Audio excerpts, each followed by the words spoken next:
नमस्कार, मैं अमित पांडे। इस वक्त हम मौजूद है चरपोखरी प्रखंड के ठकुरी पंचायत में, जो कि भावी पैक्स सदस्य प्रत्याशी नगेंद्र कुमार मेरे साथ मौजूद है। आइए हम इनसे जानेंगे कि किसानों के इनके साथ क्या क्या समस्या है, ये क्यों चुनाव लड़ना चाह रहे हैं। News 21 में आपका स्वागत है। जी नमस्ते। सर, आप चुनाव क्यों लड़ना चाह रहे हैं? सबसे पहले मैं ठकुरी पंचायत के लोगों को नमस्कार करता हूँ। और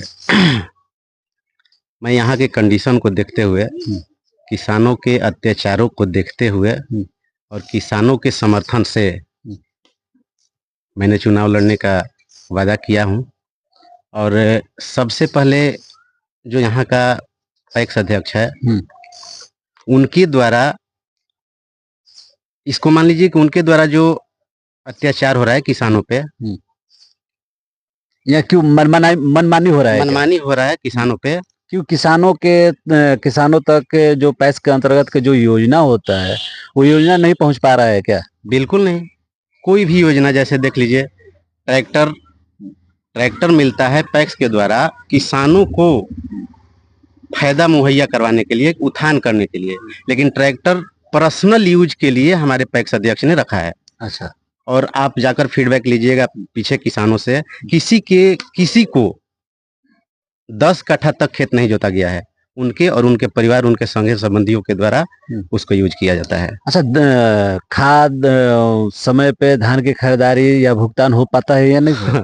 यहाँ के किसान जानबे नहीं करता है कि पैक्स में खाद भी आता है, बीज भी आता है, वगैरह वगैरह। पैक्स के द्वारा जो भी मतलब सरकार मुहैया करवाती है, कुछ नहीं लाभ मिलता है। नया पर तो ये भी है कि आपके हर पंचायत में डिजिटल सेवा भी उपलब्ध हो रहा है, कि जो कि किसान का पंजीकरण, आधार कार्ड, चाहे ऑनलाइन टिकट, मतलब कि जो भी ऑनलाइन संबंधी जो कुछ भी है, वो डिजिटल सेवा पैक्स के अंतर्गत आ रहा है। वो चीज उपलब्ध है आपकी पंचायत में? ऐसा कुछ नहीं है। ऐसा कुछ नहीं है। पैक्स के द्वारा कोई भी सुविधा हमारे किसानों को नहीं दी जाती है।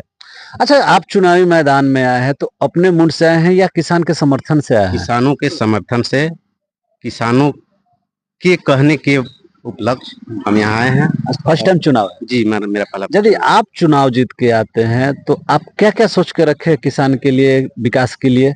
मेरा पहला प्राथमिकता होगा, जो किसानों सरकार द्वारा तय न्यूनतम मूल्य है, उसको 24 घंटा में पेमेंट करना। पहला धान की खरीदारी होता है, जो धान की खरीदारी होगी, वो 24 घंटा के अंदर मैं पेमेंट करूंगा। ये मेरा पहला प्राथमिकता है। अच्छा। दूसरा, किसानों के फसलों का बीमा, जो किसान का फसल होता है उसका बीमा। अच्छा। और तीसरा है कि कम ऋण पे आवश्यकता अनुसार किसानों को ऋण मुहैया करवाना। अच्छा। और ट्रैक्टर जो मिलती है किसानों के पैक्सों के द्वारा, ट्रैक्टर को हर किसान तक लाभ पहुंचाना। ये मेरा प्राथमिकता रहेगा। अच्छा, ये बताइए कि चुनावी मैदान में बहुत सारे प्रत्याशी आते हैं, किसानों को गुमराह करते हैं कि हमको वोट दीजिए, हम जीतेंगे तो ये विकास करेंगे, वो विकास करेंगे।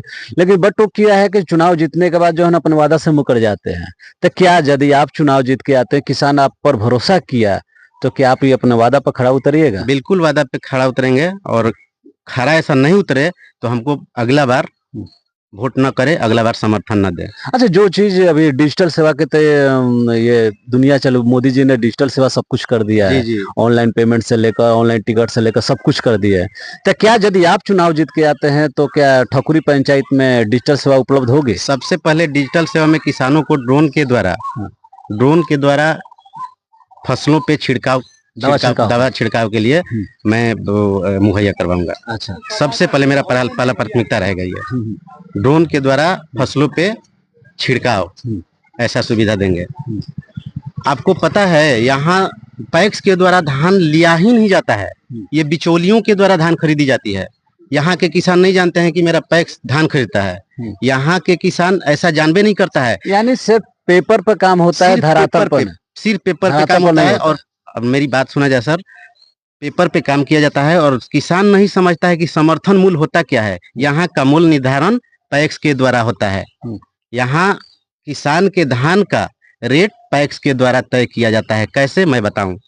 100 क्विंटल हम धान दिए, 100 क्विंटल धान, पहले तो यहाँ जो गोदाम है, मेरे गांव में गोदाम है, गोदाम में धान नहीं जाता है।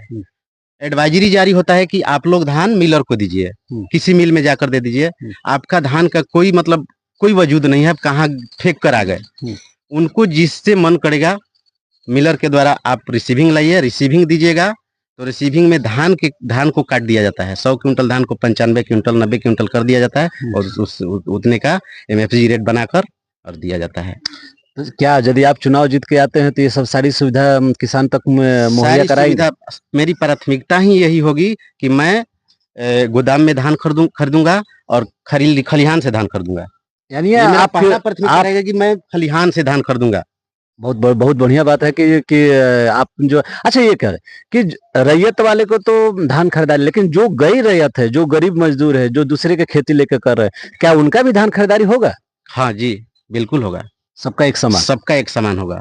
किसान भाइयों से क्या आग्रह कीजिएगा? चुनाव बहुत नजदीक है, चुनावी मैदान में है आप। किसान से आग्रह करूंगा कि आप बदलाव के लिए वोट कीजिए। आप बदलाव के लिए वोट कीजिए।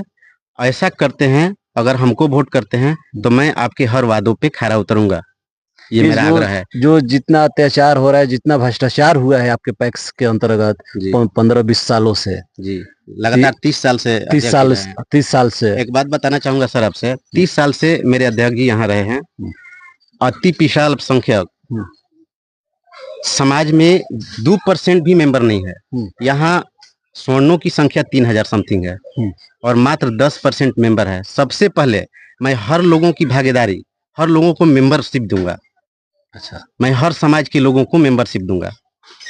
ये मेरा प्राथमिकता रहेगा। बहुत बढ़िया बात है। जैसे कि देखे कि नागेंद्र जी से बात हुई, नागेंद्र जी बोले कि यहाँ जो वर्तमान पैक्स अध्यक्ष है, सिर्फ वो किसानों के साथ मनमानी किए हैं, अत्याचार